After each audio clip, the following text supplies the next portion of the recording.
Hej Kevin. Goddag. Goddag. Hvad er det? Jeg er rigtig, rigtig glad for, at du gider at bruge en torsdag aften sammen med mig her i mit lille online podcaststudie. Jeg er rigtig glad for, at jeg kan få lov til at vise mig selv lidt frem. Ja, det skal man. Det er man nødt til, hvis man kører motorsport, jo. Sådan det. Ja, det er man. Det er jo dem, der betaler hele gildt, så ellers så kan man ikke dyrke noget som helst. Nej, sponsoren, der er du hentet til. Prøv at, jeg vil egentlig gerne etablere første skridt i, hvorfor du er med. Det er jo, vi har jo faktisk haft fornøjelsen af at kende hinanden i nogle år, hvilket jeg er rigtig glad for. Og mødt hinanden på diverse racerbaner rundt omkring i Danmark, især i Esbjerg. Ja, det må man sige, det har vi. Jeg Og, er jo opvokset, siden du lærte mig som en helt lille sådan sag. Ja, men det er så fedt, og du er blevet et kæmpe stort talent, det kommer vi jo meget mere ind på. Men Kevin, for lige at fortælle det, så er du er jo ikke på 4 hjul, du er på 2, fordi du i mine øjne er en af Danmarks sejeste speedway-kører. Jo tak, Daniel. Ja, jeg kører professionel speedway, sådan set rundt i hele Europa, og også arbejder på måske at komme længere ud end Europa, men det tager vi senere hen. Ja, det er men jeg kæmper kampen hver eneste dag for at få speedway til at være levebrød af det, jeg laver. Det er så fedt. Jamen prøv at lad os lige prøve at sætte scenen for, nu taler vi om, at vi har mødt hinanden mange gange og nede omkring Esbjerg. Prøv lige at fortælle din alder, og hvor kommer du fra, den der kedelige præsentation for folk, og så hopper vi over og snakker om speedway-sporten og en masse drømme og livet og alt det der bag. Ja, så fedt. Jamen, mit navn det er Kevin Juhl Pedersen, eller Kevin Julle, som der er mange, der kender mig som. Og så jeg har kørt speedway siden jeg var 4 år, og i dag der er jeg ved at blive 24 snart. Så speedway det har altid været en del af mit liv. Det er lige siden, at jeg lærte, hvad en motor den var, og før det nok også. Der har jeg kørt speedway og lagt stillen rundt på motorcykler, som der er nogen, der vil sige. Ja, du er en af de sindssyge, som jeg kalder dem. Altså, du er en af de modige.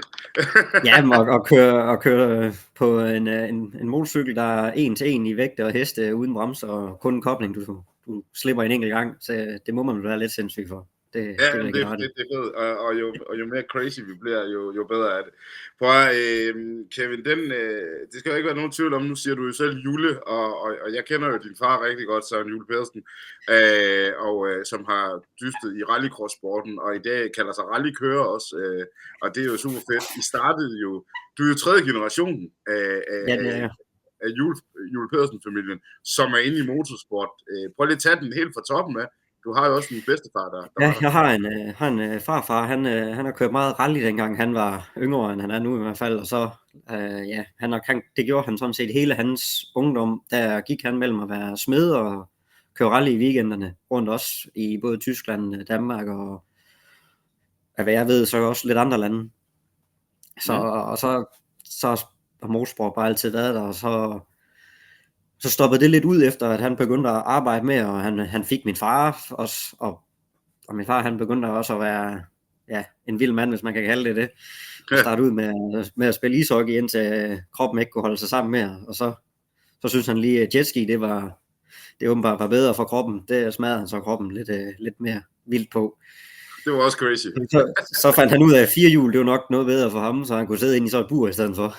Det er jo helt fantastisk. Men det skulle jo være vildt. Jamen det er det, og må jeg spørge, hvorfor jetski? Hvorfor lige det? Jeg tror det er nok fordi, at det er vildt, og man har kunne vise sig frem for både damer og ned på stranden med bare overkrop, og det har han nok synes var rigtig fedt dengang. Men, og så at være nogen af de første i Europa, var han sådan set til at være med til at sejle jetski, og få jetski til at være en rigtig motorsportsgren her hjemme i Danmark. Det var han sådan set en af de forebyggende til at gøre. Ja. Så det er også en ting, jeg er stolt af, min far han har været en del af. Ja, det kan jeg da godt forstå. Og motorsport er jo en kæmpe familiesport, og derfor er det også interessant at tale ind i, at du er 3. generation i det her, som ligesom tager motorsporten til nye højder. Men man må sige, at en ting, jeg har jo speaket og kommenteret mange gange, når din far kører racerbil, og det kan han så sandelig også godt finde ud af, det er da helt sikkert. Ja, det kan han. Ja, absolut. Så absolut. og har en fed fandelig voldskæde, når han gør det. Har du også den? Har du arvet din fars fandelig voldskæde? Nu er jeg desværre ikke nået at se dig køre nu, men det skal jeg da også, 100%. Og det har du. Du har da set en masse videoer, det ved jeg da.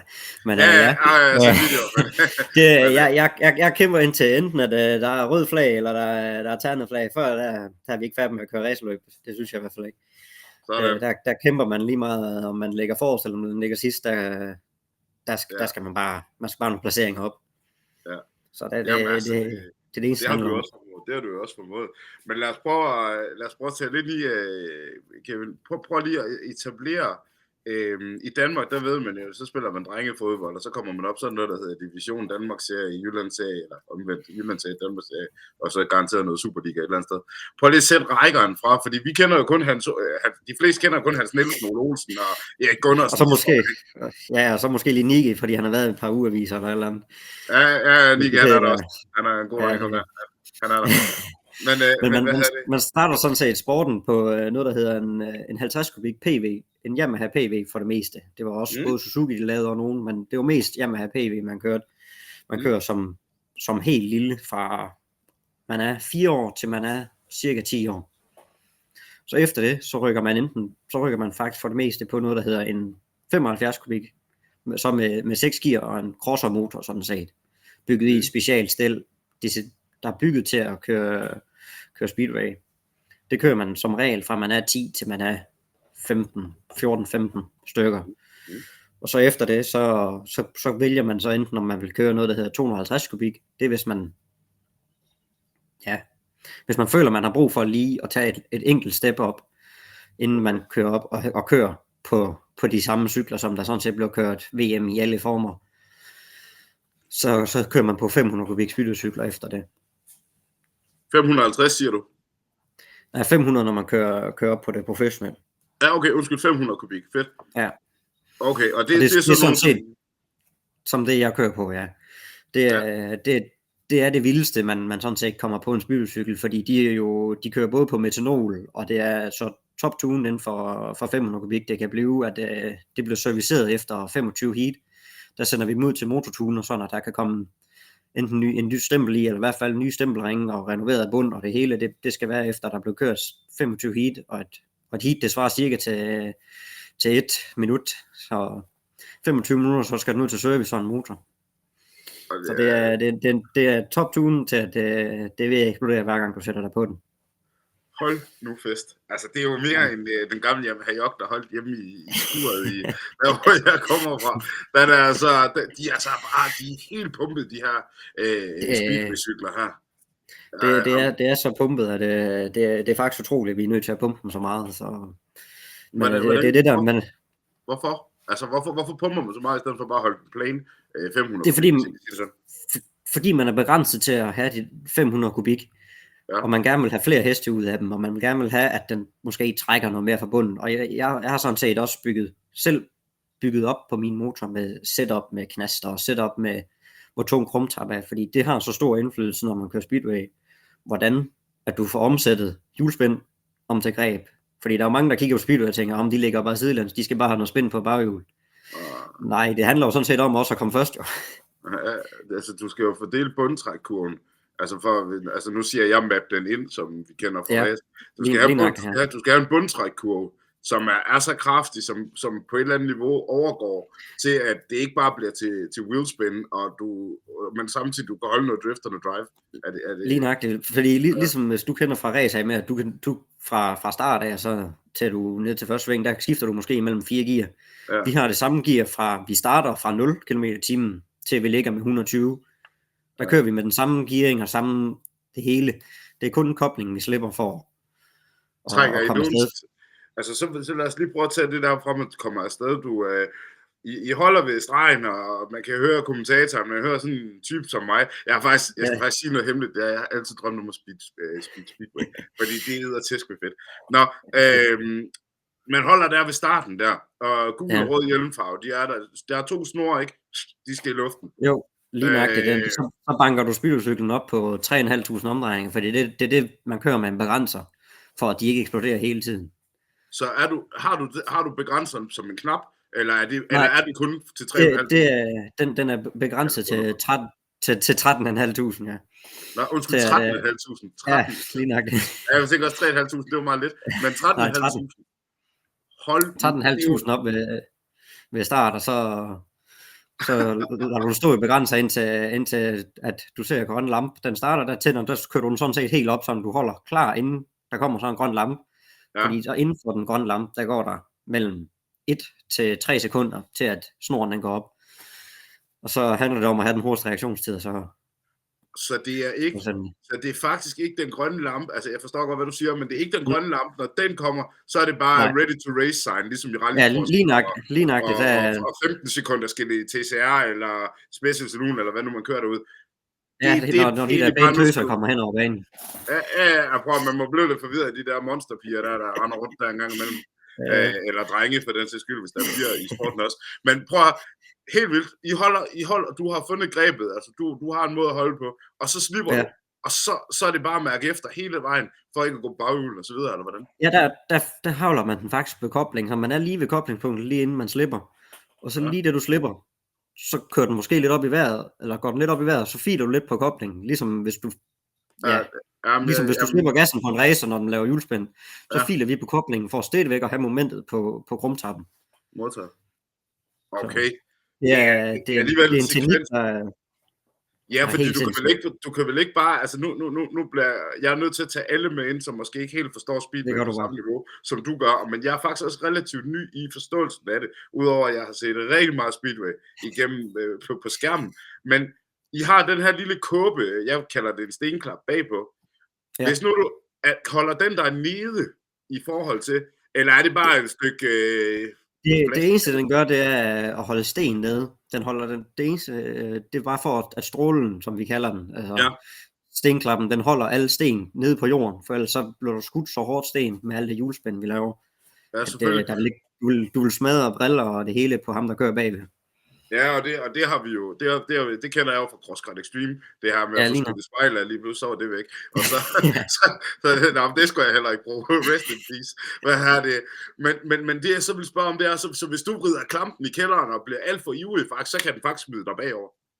Uden problem. Det kan den, hvis jeg ikke er klar på koblingen. Det er faktisk det, der skete for, det vil være 10 år siden nu. Mm-hmm. Der op ved start, så slipper jeg koblingen, og så er jeg ikke helt med på koblingen. Og så ryger cyklen faktisk, så letter den 2 meter fra jorden af, ved at den har så meget moment ved at ryge op, at den så lander ned på mit ben, og så brækker mit ben 4 steder og smadrer hele knæ sådan set. Ja, det var der, du blev skadet der. Au, for snøden. Men prøv, men vanvittig fed sekvens, og så er det ellers, så går det, så lad os bare tage prøv lige sådan en omgang. Hvad er det, I kører 4 omgang, ikke så? Vi kører 4 omgang, ja. 4 omgang, ja. Og det vil sige, at så drøner afsted der, og så er der jo en masse taktik. Hvad tænker du? Prøv lige at tage os med ind i hjelmen, i hjelmfarven der. Ja. Når vi holder op fra start, og at snoren så går, så begynder ens hjerne faktisk at tænke med det samme. Hvor kan jeg placere mig på banen for at få højst mulig greb? Fordi vi søger tit noget på banen, vi kalder det løs støt. Det er faktisk, hvis du forestiller du altid, at sådan noget løs belægning, det vil være glat, pisseglat at køre race på. Ja. Men det er faktisk det, vi søger at køre efter, når vi kører speedway, fordi en betonhård bane, det glider vi bare rundt på. Det er som bruges for jer. Ja, det er det nemlig. Okay. Så på grund af, at vi har de pigge, vi har på vores dæk, eller stube, som vi har på dæk, så søger vi lidt noget materiale, noget løst materiale at køre i. Ja. Så angående af, hvordan man kommer ned til første sving, det går an på, hvis du for eksempel holder yderbanen, så er det tit, at man måske godt kunne finde på at blive helt ude ved barrieren, hvor der ligger masser af belægninger, masser af bid. Eller hvis man starter inde på den eneste bane, så måske kører spidse ind i sving, og så fortsat længere op mod hvor der er noget bid at køre efter. Ja, fordi I har jo kort langtider, men når man ser speedway, så vi kender os, der går lidt op i race, så er der jo Apex hele tiden. I har jo et Apex på en eller anden måde hele tiden sigter efter hele vejen rundt på banen. Men når man kommer og ser de store baner, eller når man ser speedway fra Grand Prix'erne, så kan der jo faktisk være meget forskel på de her speedway-baner. De er jo ikke helt ens. Det er jo ikke bare rundt, altså. Ja, for den almindelige, der bare kigger på en speedway-bane, så synes han jo selvfølgelig, at det ligner bare en oval bane, og det er vel sådan, så det er her, som det er i Sverige, ikke?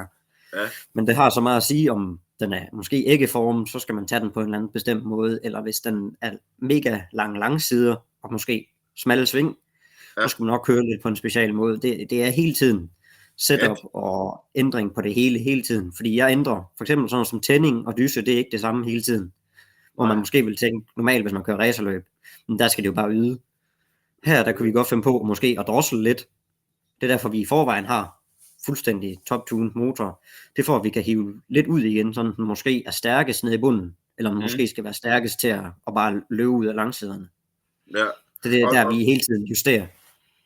Og når vi taler om det her, hvad med gearinger? Nu spørger jeg måske dumt, men gearingen, kan du ændre på den? Ja, det kan jeg nemlig også, fordi for eksempel nede i Polen, der er de meget kendt for at have meget store baner, så der kører vi med et meget lille tandhjul. Ja. Men så her hjemme i Danmark, der kører vi faktisk med et noget større tandhjul for at få gearingen til at passe med, at der både er den rigtige mængde hjulsvind op i starten, til hvor meget bid vi kan få ud af starten. Ja. Og så også med at stadigvæk have farten på langsiden og have farten ud af svingene. Ja. Du kører i Danmark, du kører i Sverige, du er med i Polen. I Danmark, der kører du jo faktisk i ligaen. Som du også i Sverige. Og når vi siger ligaen, så nu prøver jeg bare at nævne nogle af dem, som jeg er vi så nogle Niels Christian Iversen? Er det de her drenge her? Det er lige nok det, ja. Det er Niels Christian Iversen, Nicky Pedersen, Mikkel Mikkelsen, altså alle topdrenge, der tjener, ja, jeg kalder det tjene kassen på Kørs Speedway lige nu. Ja, okay. Så det er det, der strejfes efter, man skal slå dem, så man kan vise sig rigtig godt frem. Ja, og hvem er det, hvem har du på sidelinjen, når er du en del af dansk landshold inden for det her endnu? Det har jeg i hvert fald været de sidste, 4 sæsoner nu, der har jeg været en del af det danske landshold. Ja, okay. Og træne sammen med det danske landshold, men det er også fordi, at der er nogle sektioner, der hedder, efter man er kommet på 500 kubik, der hedder det, at så er man måske en U19-kører, som du kender fra fodbold af, så er man U19, så er man U21, og så er man U23. Når man så er over 23, så skal man til at tage de store bukser på og begynde at køre på A-landsholdet. Ja, fordi så skal du skal være der, altså, for ellers så kommer man ikke med. Altså, det er der, man skal have formkurven, den skal ramme på det rigtige niveau, og det er det, man givetvis også sigter efter i jeres unge alder, når I træner op igennem rækkerne. Er det korrekt forstået? Jo, lige nok. Det er det, man hele tiden træner efter, og kunne hele tiden at være måske en klasse foran, hvis man kan være det, eller hvis man kan se, at man kan arbejde sig mod, og hvad man kan bygge rigtig meget på, for at komme den tand højere op. Ja, selvfølgelig. Men prøv lige at fortælle, hvordan det hænger sammen. Lad os lige tage os igennem den rejse. Nu har vi ligesom fået etableret lidt omkring starten, Speedway, hvor vi henne, og så videre. Lad os lige prøve at gå ind i, du er i Danmark, du kører op igennem rækker, nu er du kommet op i U23, du er inde omkring hold. Hvordan fungerer det egentlig, hvis du kan prøve at sætte lidt ord på det? Altså, hvordan... Jamen, jeg tænker på samlinger, jeg også bare omformulere. Omkring samlingerne, altså hvordan den dag du blev udtaget til, og nu skulle du altså tage de store bukser på, hvordan husker du den dag? Hvordan fungerer det? Altså, det er en glæde, at man kan se, at både landstræner kan se, at man er det rigtige sted i sin sport, og han kan se, at han er virkelig på vej frem, og han er ikke bare blevet stående, hvor han er. Så det er jo med til at gøre, at man selv lige får flammen lige pusser lidt højere op, og træner lige lidt det mere, og øver lige lidt det mere, når man træner de forskellige ting. Ja, jeg hører tit omkring det her, altså jeg har jo været så heldig at være til foredrag med Ole Olsen og Hans Nielsen og Erik Gundersen og de her drenge her, hvor de snakker om dengang de kæmpede tilbage der, og man kom op, og man kører hold, der kørte de hold VM, man kører også hold DM, er det rigtigt? Grænsted mod Tigers og mod alle dem der, du kan nævne alle dem der bedre end jeg kan, men der kører man jo også hold der. Hvem er du på hold med, når du tørner ud for Grænsted, er det ikke korrekt? Nej, faktisk ikke. Det er faktisk 3 år. Det er 3 år siden, jeg har kørt for Grænsted. Ja, jeg kører som det er lige nu, så kører jeg for Holsted Tigers. Det har faktisk været det har været min stamklub faktisk, siden jeg startede med at køre Speedway. Der har jeg altid været en del af Holsted. Så det er dejligt at være hjemme i Holsted, som jeg siger. Okay, du føler dig hjemme i Holsted. Okay, og du Ja, var det gør lige, jeg. altså ikke fordi vi skal tale forkert om noget, men du var lige forbi Grænsted, men nu er du tilbage i Holsted Tigers. Ja, lige nok. Og de er jo også Men det er kendt jo, for nogen at have de store drenge, have de rigtig ja, tomme drenge. de har haft nogle de er rigtig stærke, og virkelig udviklet nogle stærke speedwaykørere Ja, igennem tiden. ja, Så det er et sted, jeg er stolt af at være. ja, jamen det kan jeg. Men det har været godt for mig at have den periode, hvor jeg kom lidt væk fra barndomsklub af, og lige fik noget andet lys på, hvordan man måske dyrkede sporten der i en anden klub. Og det samme, når jeg kører i både Polen og Sverige, så har det været godt at lige være i en anden klub en af årene, og det er jo også passe bedre ind på et hold. Ja, det vil også have fundet erfaring. Du er jo, altså med al respekt, du er jo en ung mand, stadigvæk, selvom du er hamrende seriøst i det, du gør, og det hele din familie gør, det stærkeste stykke arbejde. Men lige komme ud og få noget perspektiv på sin karriere, og ikke kun sidder et sted som Hamilton med Mercedes i hele sin karriere. Altså, jeg synes jo også, selvom jeg er glødende Hamilton-fan, så synes jeg også, det er vigtigt, at han kommer til Ferrari, eller for den sags skyld, han kommer til Red Bull i fremtiden. Så jeg tror, at din valg har været kloge på det punkt rent karrieremæssigt, tænker jeg. Det tror jeg ikke, du fortryder. Det tænker jeg også, at det har været, fordi jeg synes i hvert fald, at jeg har udviklet mig rigtig meget de år, hvor jeg har været væk, og så kom tilbage igen, så udviklet mig lige så meget igen efterfølgende. Ja, hvor spændende. Du får den her udtalelse til landsholdet. Hvad rykker der ud over grænserne? Hvad er det, der begynder at ske der? Hvem er det, der siger til dig, nu skal vi gøre det her, nu skal du til Sverige eller Polen? Jeg har nogle kammerater for lang tid siden, de var i England faktisk og kørte noget speedway.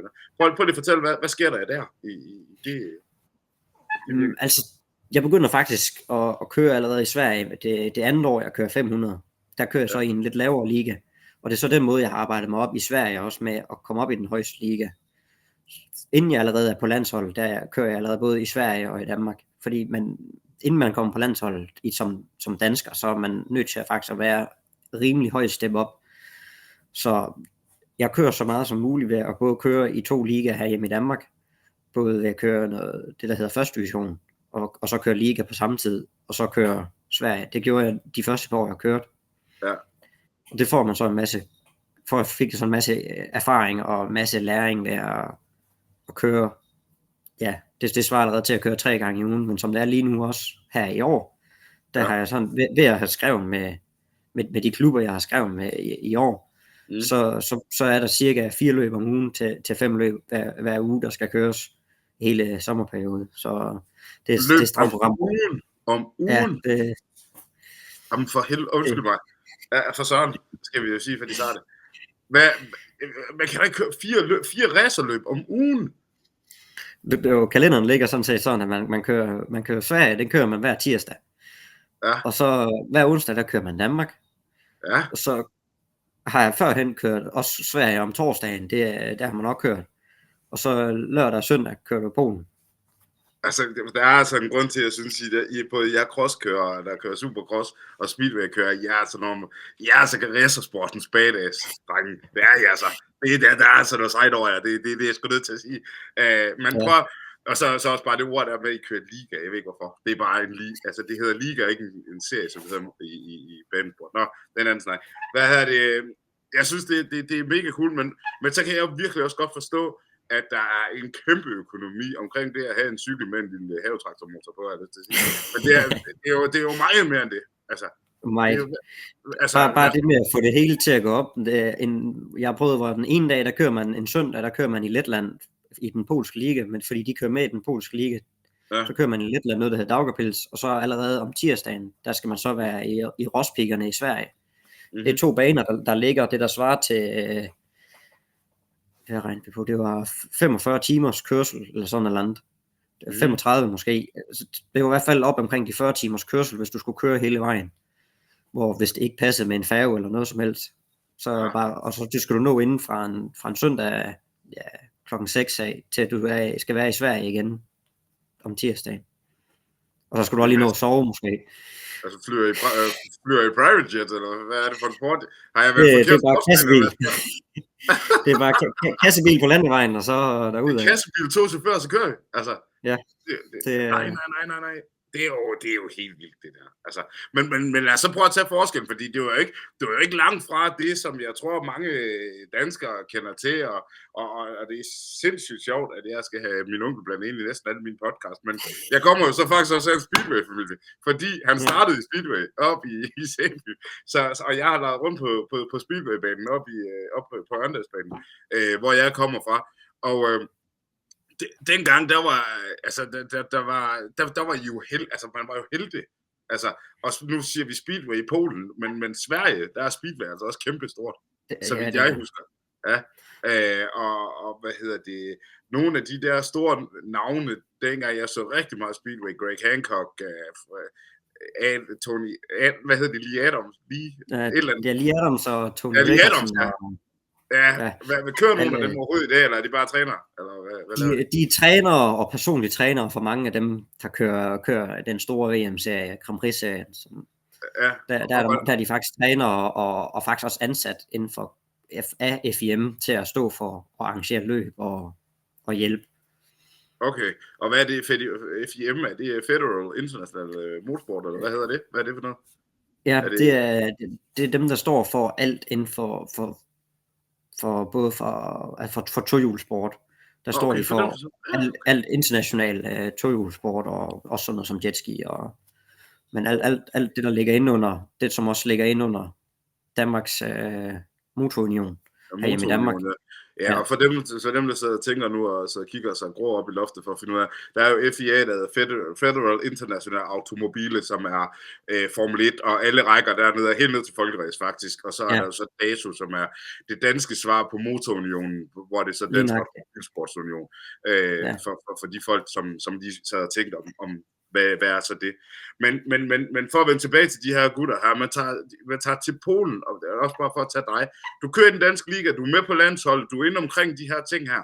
Hvor langt er der for dig til den her, som du kalder den VM Grand Prix-serien? Har du adgangsbilletter til den endnu, eller er det det, du kæmper stadigvæk for at få lov til at få den der ved siden af Iversen og de drenge, som har været derinde i omkring?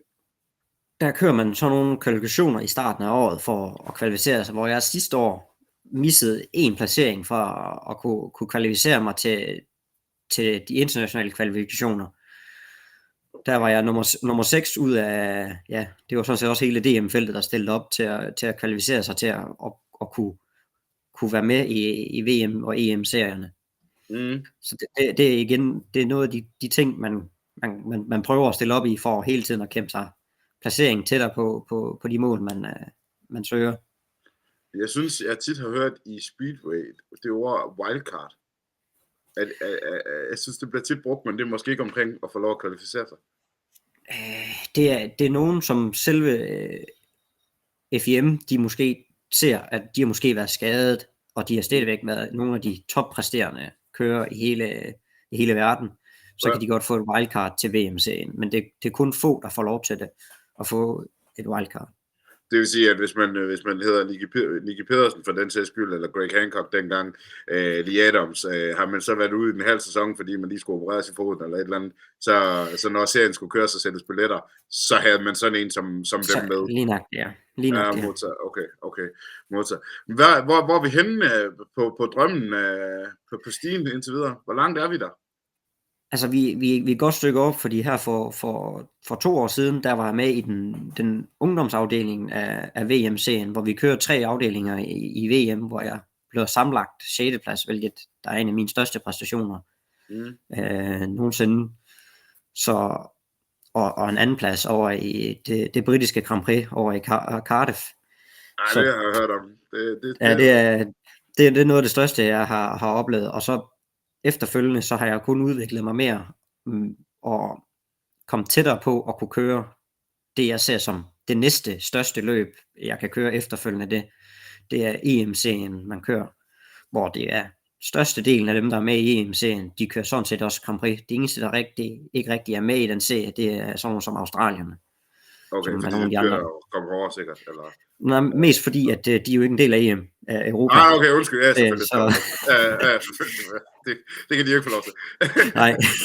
det giver god mening. Der her, dem lader vi lige være ude der. Men selve det her med, fordi jeg har set billederne fra Cardiff, Og de billeder, hvor der er jeg tror i hvert fald, det er fra Cardiff, hvor det store Ja, det er det. stadion i, og derinde der er din far, I står. Det må være en kæmpe rejse at have farmand med, og jeg ved ikke, hvor mange af jeres delegation, når du tager ud? Altså i teamet, når jeg stiller op til hver løb, der er vi fra 2 til 4 mand. Det går an på, hvor mange chauffører der skal være med. Hvis det er rigtig langt væk, så skal man tit have en med, der næsten kun kører bil, og måske hjælper med nogle småting nede i pitten. Så kan det godt være, at man skal have 4 mand med. Ellers så holder jeg mig til, at vi er mig, og så 2 mand mere med.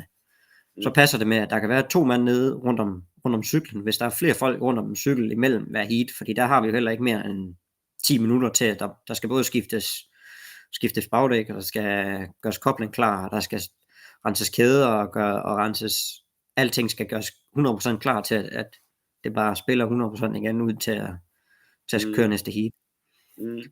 Så at være mere end 2 mekanikere afsted, det er optimale. Det er ikke nødvendigt, altså, og højre hånd og venstre hånd skal bare vide, hvad de laver, kan jeg regne med. Ja, lige nøjagtigt. Okay. Og det er også tit, at det godt kan gå med en mekaniker, når man er afsted.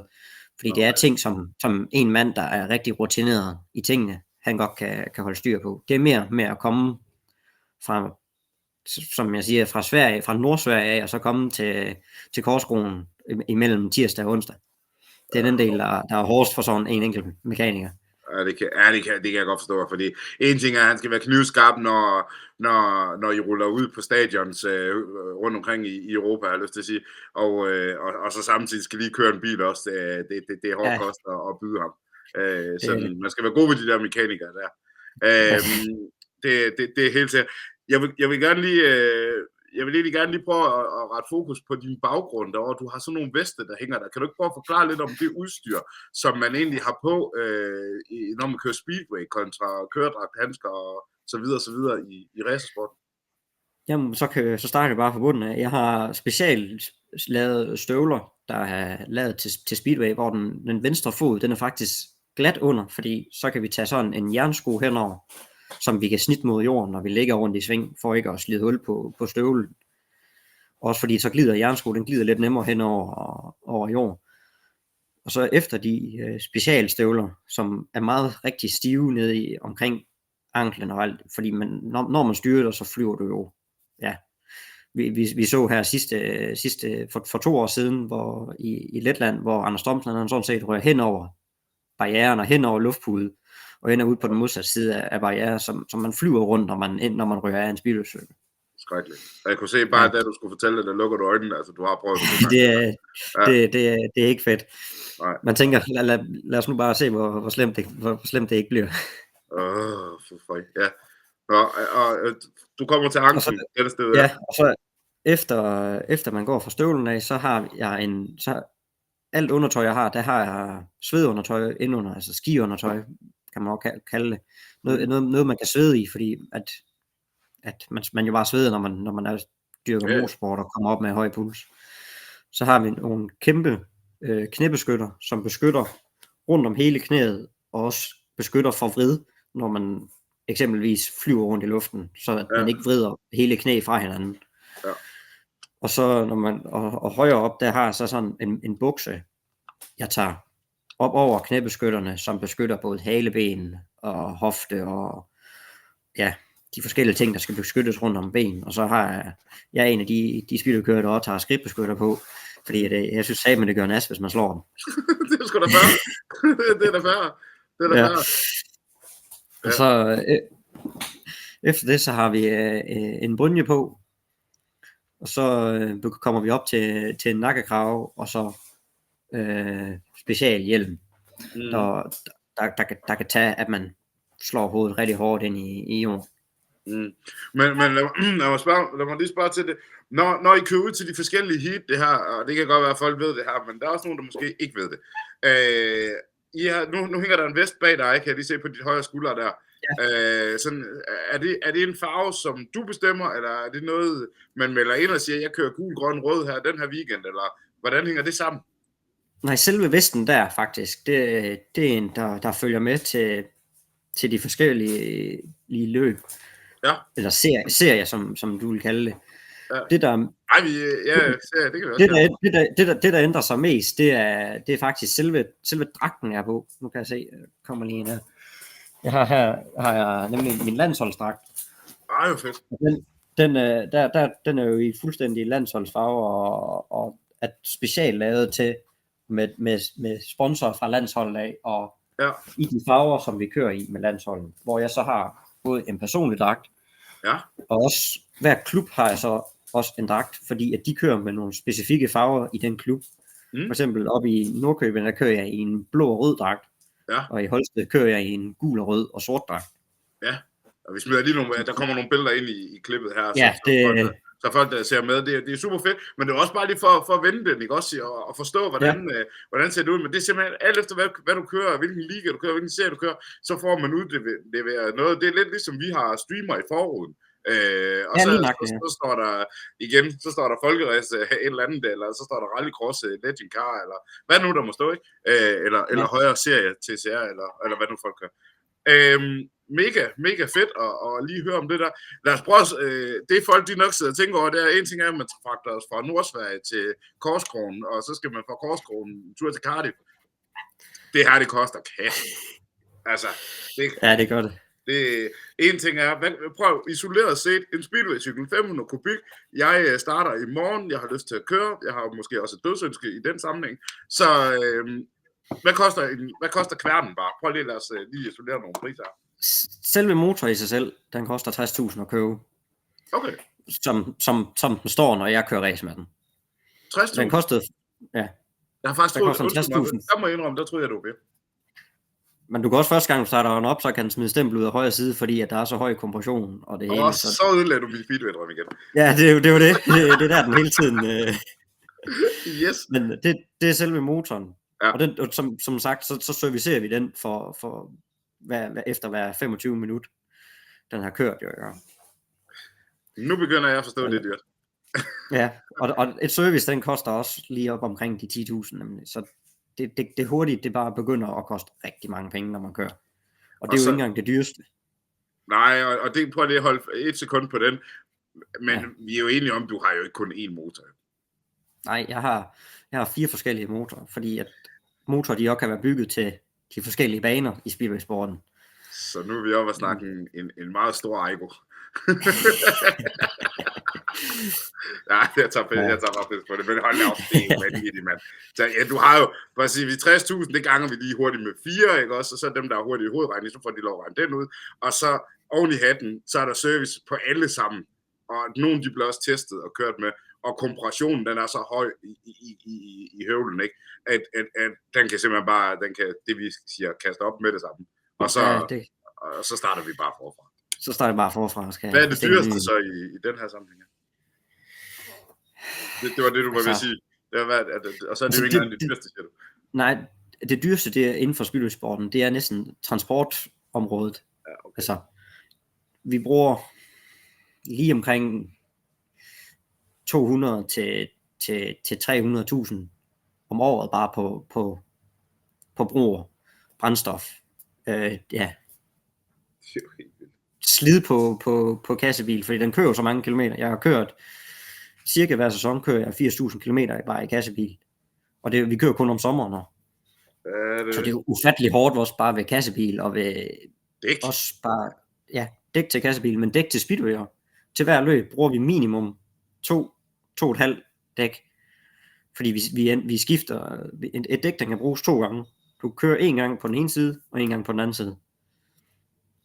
Så rører den ud af højre der. Fordi så er der ikke mere at bide i tilbage. Fordi det handler om i speedway, det er, at der er den skarpe kant, der er på, hvis du tænker på et crossdæk for eksempel. Der er en kant ved hver knop. Når den er slidt skrå, efter den har kørt, så er det ikke noget så kan den lige så godt. Så er den ikke særlig meget værd med. Jeg faktisk, altså, da du sagde prisen på én motor, så jeg kan godt regne ud, at du ikke kun har én til en sæson, så kører du i 3 forskellige serier. Det vil sige, er det 3 forskellige cykler, eller er det den samme cykel? Det er nogle af dem er den samme, men jeg bygger 3 forskellige cykler, bygger jeg. Ja, det giver til hver sæson, og har faktisk en helt ekstra liggende i Asreo, Ja. Fordi du kan også ende med, at du kører i Sverige, som jeg sagde, om tirsdagen, og så kører i Danmark om onsdagen. Men i tirsdagen, der kan du måske have styrtet voldsomt, og så hele cyklen, der peger begge hjul samme vej. Altså. Så, og hvor onsdag, der skal du måske bruge den samme motor igen måske. Så skal du have samlet en helt ny cykel op. Og der skal man jo have en ekstra på lager, når man er med i det game. Men prøv, altså det er jo vildt. Hvordan, så lad os prøve at tale noget, det er ikke fordi vi skal snakke politik, men vi skal snakke holdninger til motorsport, fordi det synes jeg også er spændende for dem, der så lytter. Hvordan er støtten til speedway-sporten i forhold til sponsorer? Er det folk, der siger, at det vi skulle ligeglade med, eller er der en god interesse for det? Det er rigtig svært. Det er svært at få folk med. Jeg er rigtig glad for de sponsorer, jeg har, men det er rigtig svært, når jeg er rundt og søger sponsorer. Fordi jeg tager rundt og søger sponsorer i hvert fald 3 gange i ugen her hele vinteren, for at prøve at se, om jeg kunne få nogle nye ind. Fordi det er, jeg bor nemlig stadigvæk hjemme, og jeg har rigtig problemer med at skaffe pengene til sporten, fordi det er, som vi sidder og snakker om, mega dyrt at være oppe på det niveau, jeg er på.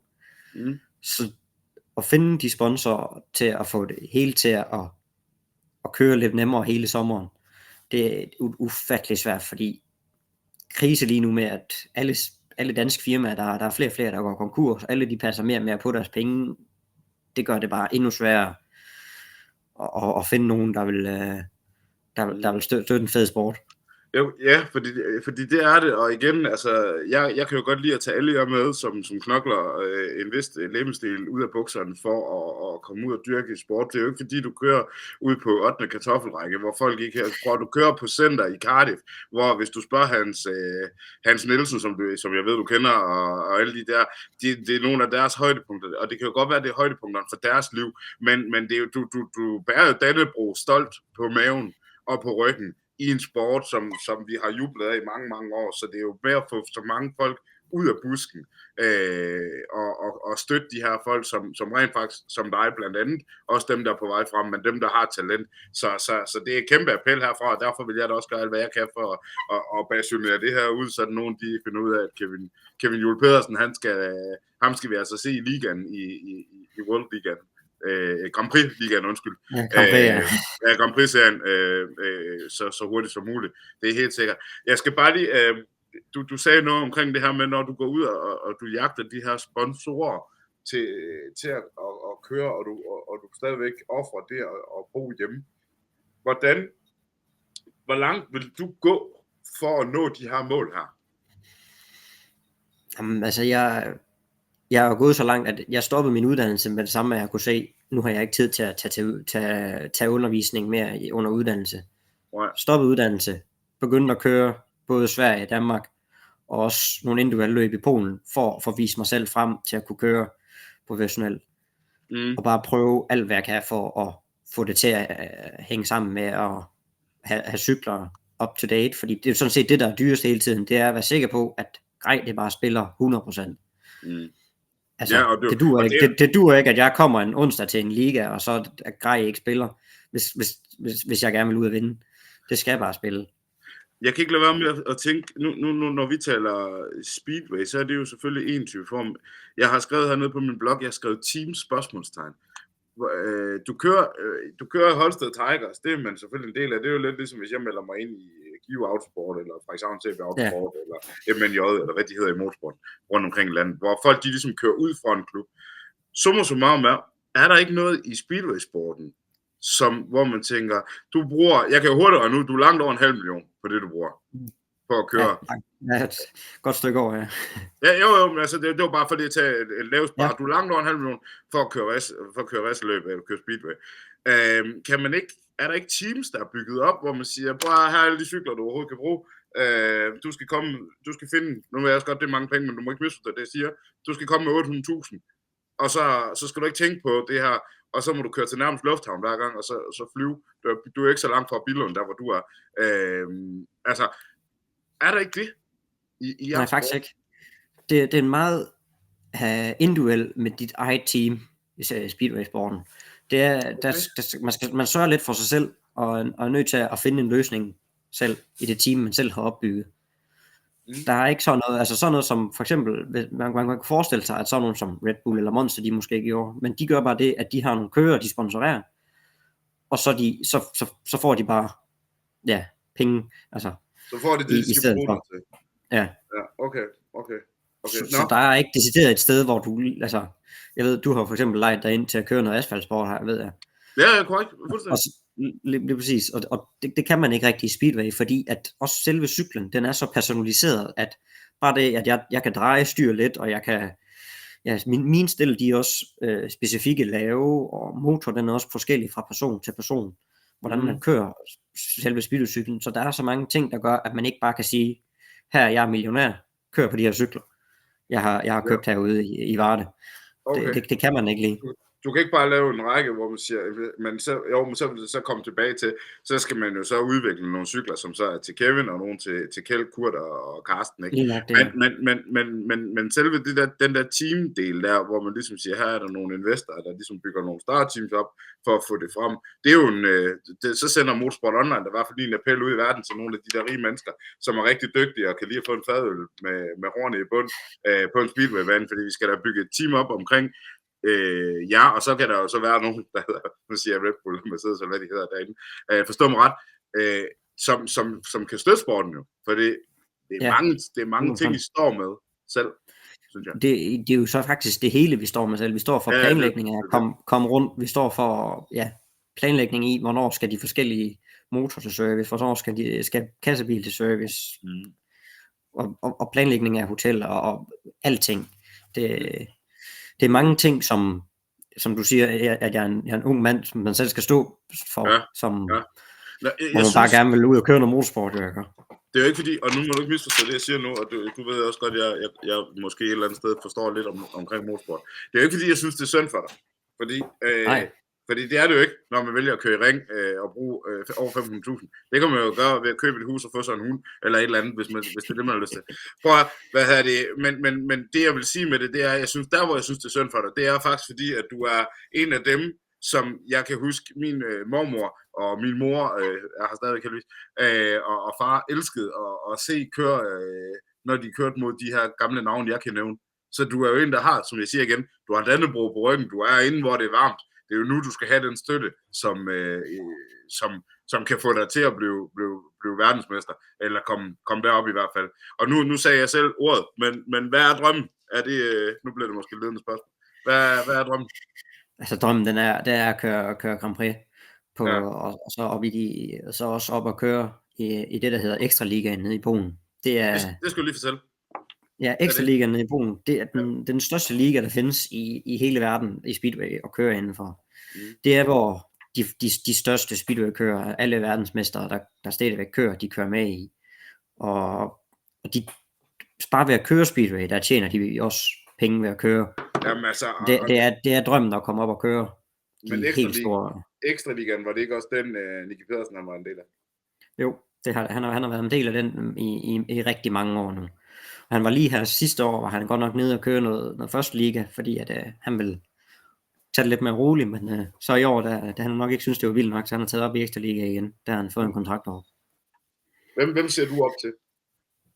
Altså, jeg har altid set op til sådan en som Michael Jebsen Jensen. Også fordi, at han er stille og rolig fyr. Ikke noget sindssyg opførelse. Han kører rigtig godt speedway, og især her sidste år, der han rigtig rykket sig rigtig meget. Og så er det faktisk også Michael, jeg købte min første 500 kubik speedway-cykel af. Ja.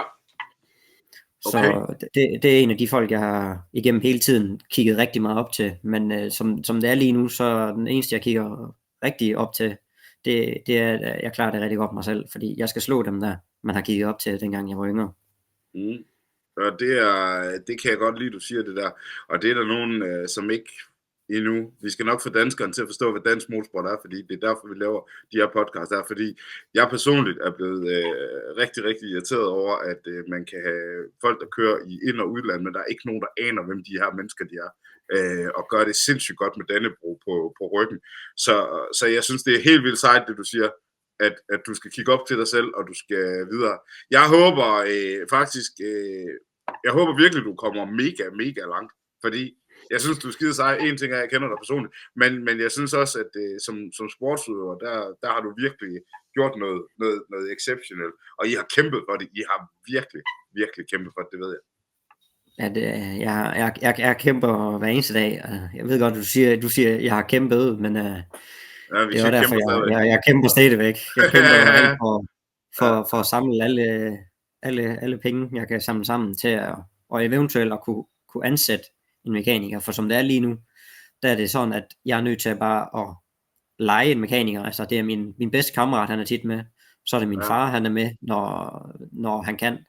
Ja. Han har også de har begge to fuldtidsarbejde, og så er det igen en af mine rigtig gode bekendte, jeg har med til at hjælpe med at skrue for mig. Så at kunne ansætte en, der kan være fuldtid, sådan at jeg kan have fokus på, at jeg er 100% klar til hver løb, fordi som det er lige nu, ind imellem hver løb, så er det ikke engang mekanikeren, der gør cykler klar mellem tirsdag og onsdag. Det er mig, der kommer hjem. Det er mig, der kommer hjem onsdag morgen, efter jeg har sovet hele natten i kassebil. Så laver jeg cykler klar til om onsdagen. Og så kommer min kammerat og min far hjem fra arbejde af, og så kører vi ud og kører speedway hjemme i Danmark. Det er hele tiden. For at være 100% klar, så havde det været bedre, hvis jeg kunne tage ud og træne om morgenen og onsdagen, og så få det rigtigt at spise, mens der er en, der gik og fik cykler gjort klar til, at vi kunne køre motorløb om aftenen.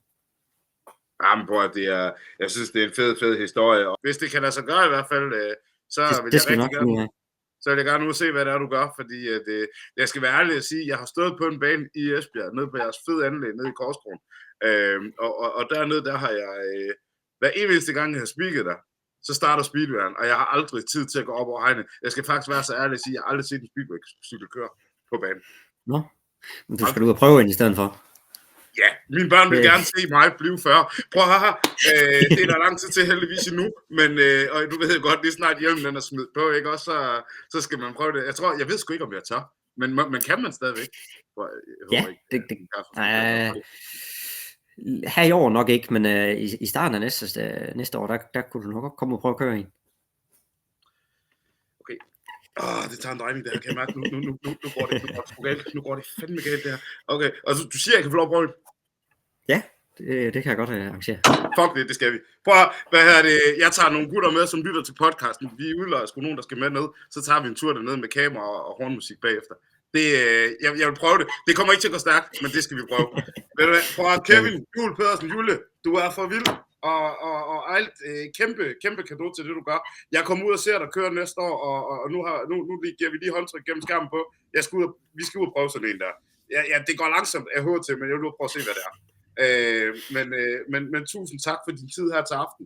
Tak fordi, at du vil være med og tage hul på næste etape af Motorsport Online podcasten. Fordi vi kommer nemlig til at snakke med speedwaykører, crosskører og alle mulige andre folk derude.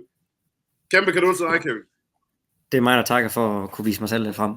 Ja, men prøv at det skal du endelig gøre, og vi vil følge dig alt det, vi kan. Hils din kære far, der står lige bagved, og ellers så ses vi bare derude. Skal vi ikke sige det? Vi holder lige kontakten op. Vi ses derude på lægterne. Ja, vi gør.